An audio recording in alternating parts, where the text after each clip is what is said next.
ये युद्ध आरंभ क्यों नहीं हो रहा? वातावरण इतना शांत क्यों है?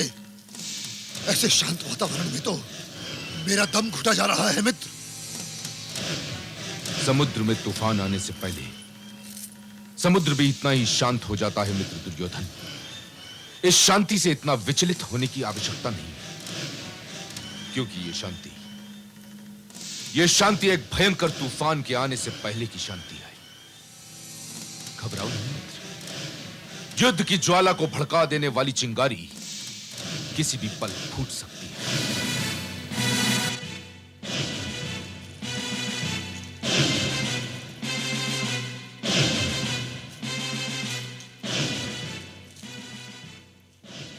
क्या समाचार लाए हो अनुज? भ्राताश्री, समाचार मिला है कि भीम का पौत्र मौरवी पुत्र बर्बरिक भी युद्ध में भाग लेने के लिए आ पहुंचा।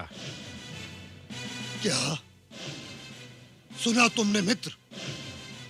क्या पांडवों में युद्ध के कारण इतनी सनसनी फैल गई है कि वे अपनी संख्या बढ़ाने के लिए छोटे छोटे बालकों को अपनी सेना में भर्ती कर रहे हैं? उनकी बुद्धि तो भ्रष्ट नहीं होगी अनुज? क्या वे युद्ध की वेदी पर नवजात शिशुओं की बलि चढ़ाएंगे जिन्होंने ठीक से अपने जीवन का आरंभ तक नहीं किया? नहीं नहीं मित्र, महाबली की सौगंध, दुर्योधन की लड़ाई पांडवों से है, उनके परिवार के शिशुओं से नहीं। मित्र दुर्योधन, युद्ध में केवल दो ही पक्ष होते हैं, एक अपना, दूसरा शत्रु का। दो सेनाएं आमने सामने खड़ी होती हैं। उनमें कोई छोटा या बड़ा, शिशु या युवक नहीं होता, केवल योद्धा होते हैं। तुम ठीक कह रहे हो मित्र, परंतु आज भी यदि पांडवों का कोई भी सदस्य शीश झुकाकर मेरे समक्ष आएगा तो मैं उसे गले लगा लूंगा, किंतु यदि कोई शत्रु बनकर दुर्योधन के समक्ष आया तो महाबली की सौगंध, दुर्योधन उसका सर धड़ से अलग करने में कदापि संकोच नहीं करेगा, चाहे वो नवजात शिशु ही क्यों ना हो। अनुज, बर्बरीक मेरा भी पौत्र है, किंतु यदि वो कौरवों से युद्ध करने आया तो उसका भी वही परिणाम होगा जो दुर्योधन के समक्ष आने वाली किसी शत्रु का होगा। किंतु भ्राताश्री, बर्बरीक केवल भीमसेन और हिडिंबा का पौत्र ही नहीं, घटोत्कच और मौरविक का पुत्र भी है, और उनके वंश का एक अंश मायावी है जिसे हमें नहीं भूलना चाहिए। और भ्राताश्री, मैंने यह भी सुना है कि स्वयं बर्बरीक बहुत शक्तिशाली है। वो कितना भी शक्तिशाली क्यों न हो अनुज, दुर्योधन को उसकी कोई चिंता नहीं। झंझावात या आंधी कितनी भी शक्तिशाली क्यों ना हो, परंतु पर्वत पर उसका कोई प्रभाव नहीं होता।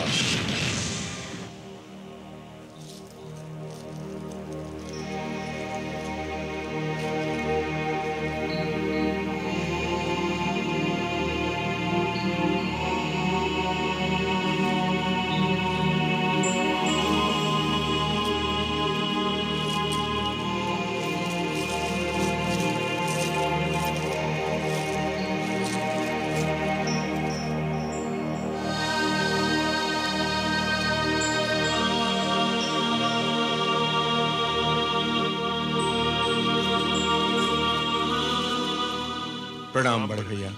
प्रणाम अनुजो। आपकी शांति भंग करने की हम क्षमा चाहते हैं बड़े भैया। मैं जानता हूं कि आपकी चिंता का विषय क्या है। बर्बरीक के आने से जो संकट खड़ा हो गया है, उसका समाधान ढूंढने की आपको कोई आवश्यकता नहीं है। आप भूल जाइए कि बर्बरीक मेरा पौत्र है। आज नातों का कोई अर्थ नहीं रह गया है, क्योंकि सारे अर्थ एक ही शब्द में सिमट कर रह गए हैं, और वो शब्द है युद्ध। आज से जो भी निर्णय होगा वो युद्ध के संदर्भ में होगा, वंश के संदर्भ में नहीं बड़े भैया। अनुज, बर्बरीक के प्रति मेरे निर्णय का आधार वंश नहीं, धर्म है। भीम,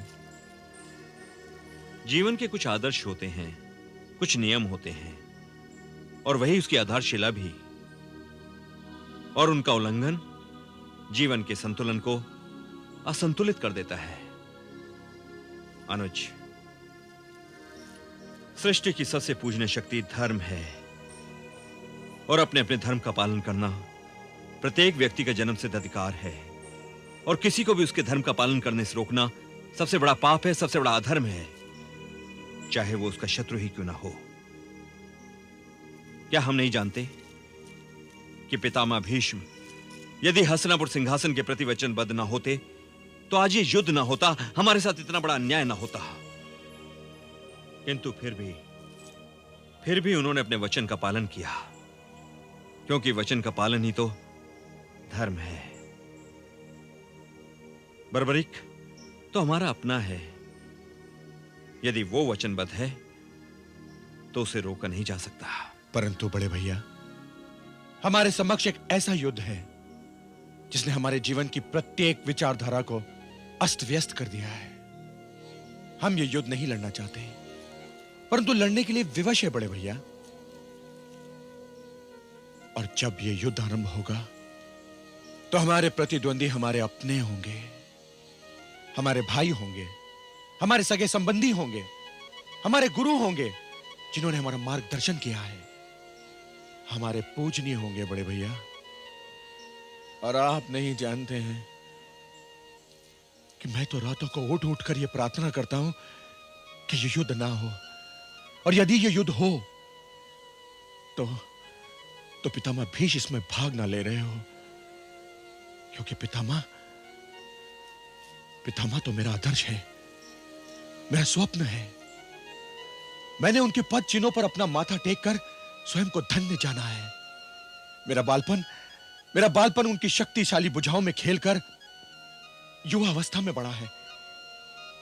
बड़े भैया, बीते हुए कल का एक एक पल आने वाले कल के एक एक पल से पूछ रहा है कि ये सब क्या है, क्यों है, कैसे हो गया ये सब।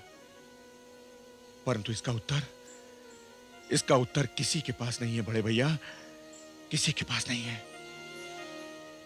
मैं तो स्वयं ये समझ नहीं पा रहा हूं कि मैं इन हाथों से वो गांडीव कैसे उठाऊंगा जिन्होंने सदैव पितामह के चरण स्पर्श किए हैं।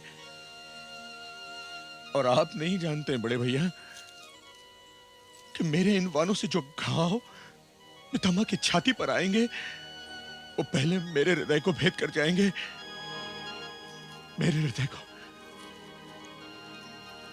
पर मैं ये भी जानता हूं कि मेरी ये प्रार्थना स्वीकार नहीं होगी। होगा तो वही जो भाग्य ने अपनी क्रूर लेखनी से लिखा है। मैं अर्जुन से सहमत हूं बड़े भैया। कोई नहीं जानता कि किस वान पर किसका नाम लिखा हुआ है। युद्ध ने ऐसा अंधकार कर दिया है जिसमें अपने और पराये चेहरों की पहचान दिखाई नहीं देती। युद्ध हमसे ऐसे निर्णय मांग रहा है जिनको करने का दुख कदाचित सारा जीवन प्रेत आत्मा बनकर हमारा पीछा करता रहेगा, किंतु फिर भी हमें कोई ना कोई निर्णय तो लेना ही पड़ेगा। हाँ अनुज, हमें ये निर्णय तो लेने ही पड़ेंगे, क्योंकि कुरुक्षेत्र नहीं, वास्तव में धर्म क्षेत्र है। और हमारा धर्म यही है कि हम अपने धर्म का पालन करें।